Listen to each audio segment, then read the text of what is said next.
Bonjour tout le monde, on se retrouve aujourd'hui pour présenter 3 produits qui vont répondre à des petits problèmes que tous les électriciens peuvent connaître tous les jours. On va démarrer très simplement avec une pince coupante. Quoi de plus banal qu'une pince coupante, me direz-vous? Sauf que celle-ci a un gros avantage, c'est qu'elle a un bouton qui s'appelle le bouton Power, qui permet une démultiplication de la pince coupante. Vous allez voir tout de suite son avantage. Donc ici, là on arrive sur la position Power. Là, ici, on est sur la position standard, donc plutôt une utilisation à deux mains.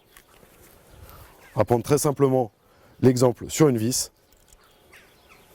Donc là, ici, on n'arrive pas à sectionner la vis.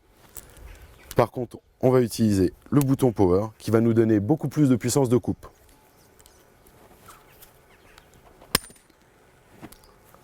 Voici le résultat avec la pince Power. On va passer ensuite à la pince Trio Cut. Comme on peut le voir, c'est une pince qui permet tout simplement de couper le câble,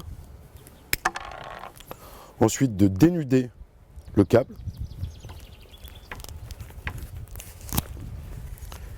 et pour finir, de dénuder les fils. Gros intérêt, c'est qu'on travaille toujours dans le sens du câble. Quand on va se retrouver dans des situations que tout électricien a pu connaître, comme dans un boîtier, où les câbles sont trop courts, là l'avantage, c'est qu'avec cette pince, on peut travailler à l'intérieur du boîtier, et toujours dans le sens du fil. Pour finir, on va présenter un outil qui est absolument génial, que tout électricien se devrait d'avoir. Là ici, nous avons un tournevis, dans lequel vous avez un petit magasin, qui vous permet d'avoir 6 tournevis sous la main. Tous isolés bien sûr en VDE, avec la technologie aussi appelée Slim. Gros intérêt de la technologie Slim, c'est que nous avons le gainage qui est dans l'âme du tournevis. Le gros intérêt, c'est que quand on va venir mettre un coup de tournevis dans un produit électrique, c'est qu'on ne va pas avoir un risque d'avoir la partie non isolée qui viendrait se dénuder à force et frotter. Je passe à la présentation des différents types d'embouts.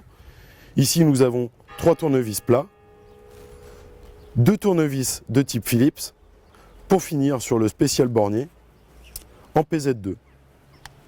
Donc on va voir tout de suite son utilisation. Très simple au sein d'un disjoncteur.